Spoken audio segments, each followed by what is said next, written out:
Hey everyone, welcome to Lush and Salty Aquariums. My name is Stefan. Thank you so much for coming to my channel.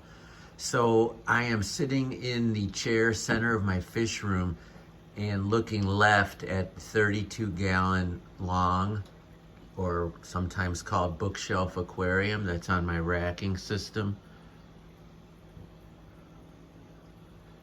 And before moving closer to it to fiddle with something, I saw that even though I absolutely recognize this tank is overpopulated, and I'll talk about that some more and what I'm going to do about it, I wanted to show you the fish in a relaxed and languid fashion. So if I move close to the tank, they become crazy, like piranha waiting for food. And live bearers can be that way, and when you have a large group of them, it only exacerbates the behavior. And that's what would happen if I moved closer. And when I ultimately do move closer, the whole vibe of this tank is going to change. But I wanted to capture for you how peaceful and serene even a heavily stocked and planted aquarium can be. I am so pleased with the color scheme of this red and black fish tank, sometimes called the Red Swarm, and other fun names with red in the title, but black is clearly another color. And if we talk about the plants, leaving the fish aside for a moment, I did some trimming yesterday, and I'll talk about that real quick, to get to this look feel that I have right now. It totally resembles the Dutch style, although there's plenty of hardscape in there. Most of that anubias in the midground is attached to a fairly large piece of manzanita driftwood that over time has become completely enveloped by anubias and some willow moss or Christmas moss along the finer points, and maybe along the bottom where it meets the substrate. There's some mosses and other things growing in that particular area. But to be a true Dutch scape, there really wouldn't be any wood or stone. To my knowledge, that's one of the criteria for that particular style of aquascaping. But the overall look of this aquarium right here, right now, about 2 years in, reminds me of some of my favorite Dutch aquascapes that I've seen that you guys show when you do your tanks in that style, and I've watched and become inspired by. And over time, as my love for plants has grown and to be equal to my love for fish, it's sort of like when I was doing more saltwater, my love for coral became at least as fantastic as my passion for the marine fish.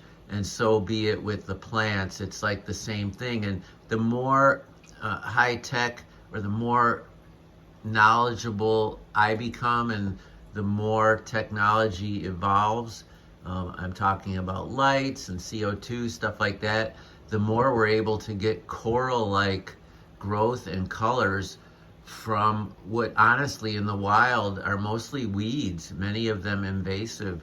A lot of the plants we cherish in this hobby are invasive weeds. You're not allowed to forage for them, or certainly not put them back into ecosystems where they might become manifest and corrupt the existing plants and creatures. That's just sort of a side note. I know most of you know that already, but these are mostly weeds, to be frank, and they're very common in their habitat, at least unless human beings have screwed it up. But that being said, over time, with light and CO2 and just getting better and learning some tips and tricks, I've been able to get the same kind of texture, color, and growth from these freshwater plants that I do or did when I was trying to raise coral, which is a whole lot more difficult, honestly.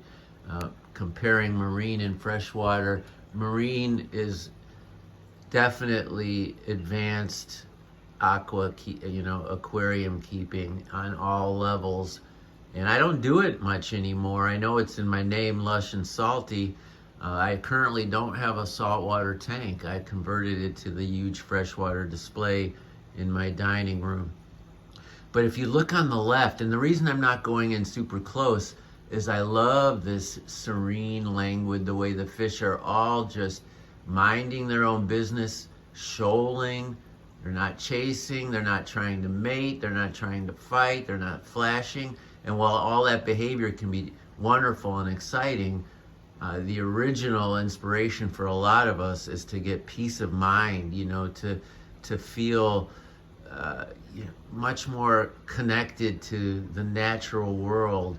And sometimes when the fish are going bonkers, that's not the first vibe that we get. We're more like, uh-oh, I gotta do something, I gotta feed them. Do I have a lid? Do I need to worry about that? Is something wrong? Is it too hot? Blah, blah, blah, blah. We're in that fix, managing, control mindset. But when we just look over at our aquarium and things are at peace and all is well with that world, I mean, that's the win. That's the W with a capital W. So I feel like this aquarium, despite being overpopulated, and I know it is, and I'm going to bite the bullet, drag my biggest net in there, and pull out a bunch of these lovely creatures, and maybe return a few that I just can't part with, but basically take the rest to my LFS. I wanted to bring some to a swap, not to sell, but to trade to some of my favorite fish keepers who I've met on YouTube or Facebook. And I'm still willing to do that. If you're in the Chicagoland area, just hit me up and let's talk about it. I'll catch you out about 6 or 12 of these lovely, lovely fish. They might just be the juveniles like you see swimming up top of the mollies, swordtails, and platies and various hybrids. 90% of them, if not more, are red, black, or a combination of those colors, and that's what I was very loosely looking for when I started adding specimens to this aquarium. And it mostly came to fruition. I got a few peach colored fish and I removed those, and now I really don't see anything off color in here except for the occasional albino Coreodora. And as you can see, maybe we had an appearance by the Siamese algae eater. So other than the cleanup crew, everything's red and black, and I think that's really, really wonderful. And I was able to get red from the plants too, a very desirable color in this hobby as well as in the marine hobby. You can't beat the reds and the pinks and the purples. So let's start with that red tiger lotus in the far left. So beautiful. And once they get going, you have to mind clipping the leaves as too many accumulate at the top. This will train the plant to behave differently and not focus entirely on putting its effort to get to the CO2 that's in the air, that's in the atmosphere. And you'll get that lovely full coverage like you see on the left. The Anubias, all that different Anubias in the midground, by and large free from algae. And I attribute that somewhat to things like the Siamese algae eater, but even more so to these mollies, in particular mollies, but platies too. They love eating algae and are often underrated by some of us for that ability that they have. It's such an amazing ability that saltwater keepers will acclimate black mollies and use them in their systems to take care of certain algae there. They're often used in refugiums for that purpose. They're a terrific algae eater, and since you see all of this bioload, there is very little algae in this aquarium, and I gotta give them, they're in the top 3 reasons why. Obviously I have maximum filtration and I do some other caretaking stuff, but on a day-to-day basis, I believe it's the mollies most of all that help me keep string algae and certain other algae free in this aquarium, just gone. It's not a problem. So you see that yellow plant, and I'm gonna move in now, and you watch these fish, they're gonna change. Their whole vibe is gonna change when they become aware of me. You see all that behavior? I mean, I, it's a whole different thing, right? Now that looks like too many goddamn fish, whereas when I was sitting in the chair talking to you, everything was different, and the fish weren't competing for anything, and they were doing just fine. So it's an interesting observation. I'm not saying go ahead and overpopulate your fish tanks. I think when we have live bears, every one of us keeping any of those fish are going to run into I have too many. And yet, it's not the end of the world. We do have to take action, but we can also appreciate how nature will make adjustments if we just let it. And when I was away from this tank, and even as I step back, their behavior just becomes more peaceful. And as I get closer, it becomes more frenetic. And you even see like breaking the water. Oh my gosh, like goldfish. But look at this super red mini Ludwig. I mean, these are all tops from one of my other tanks. Is that an intense group? Oh, it's so cool. Is that the ideal place for it? No, but in a Dutch style, it's just fine. And this, I was gonna point out before I moved over, these are the tops from Lemonphilia hyperoides, and they're gonna get redder and pinker as they get closer to the light. I just trimmed all those back down to the tops, and they were pink when I trimmed them, and now lower to the ground, they become a more pale and yellow white. But as soon as they start getting their roots into that substrate, getting down past the, into where the good stuff is down there, the nutrients that are still valid in this older aquascape, they're gonna start to pinken up. This is a Helanthemum or a Auriculon, I forget. It's either Helanthemum tellum, Auriculon Vietnam, or a combination of the two. That large plant might very well be different than those small ones. And then over here are some common crypts. I forget exactly, I don't want to say Wendeti and have it not be, but the real common crypt, and you get that wonderful forest, and it stays low to the ground. Poor man's carpet, if you will. And then in the back, we've got some water sprite. This is Japanese clover. What do you call it? Tripolite, hydrocolte. I just keep some on one of those magnetic holder things, and I use bits and pieces in other scapes. I couldn't bear to be rid of the plant, so I keep it like that.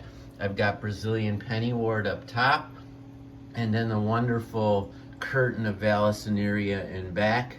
And here's what I was talking about earlier, the lily pads, the lily pad effect of this lotus.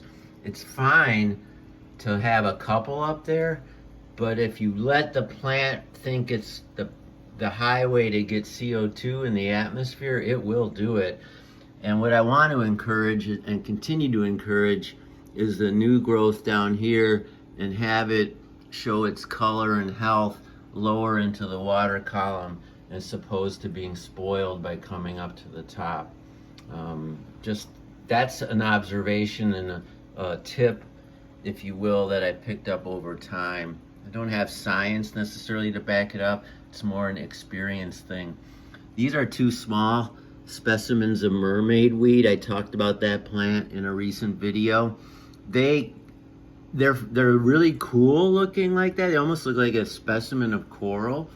I'm surprised they haven't gotten bigger or grown. It's a super slow grower, but still, there's something stunting them down there.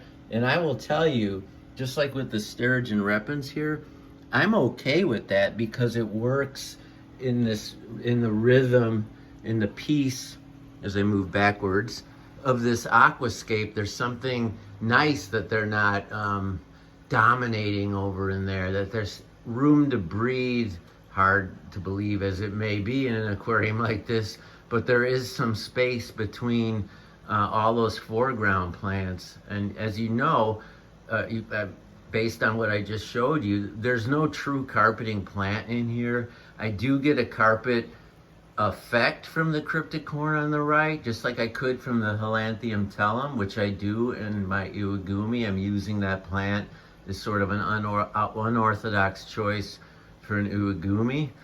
And you can get a carpeting effect from most of the plants we're looking at in here if you mine them in a certain way and propagate them, the effect will be similar and it'll be different than just hair grass or dwarf baby tears.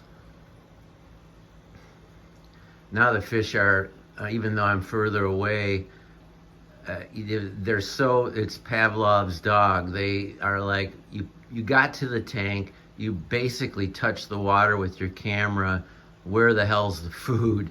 And but if I don't go and get them some, they will revert back to that peaceful and flowy vibe that I found was so attractive, and so much so I wanted to make a video.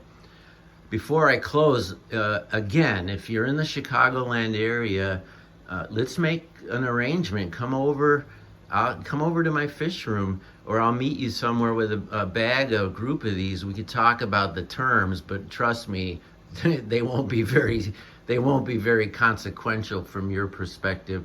I want to hook you up. I want to let people get into these extraordinarily wonderful versions of these common fish. I mean, I give them a really, really good home and terrific food and love and care, and I think it shows in these fish, and I want to share them with you.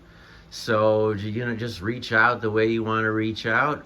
Otherwise, everyone, keep your hands in the tank, albeit carefully, and ciao for now.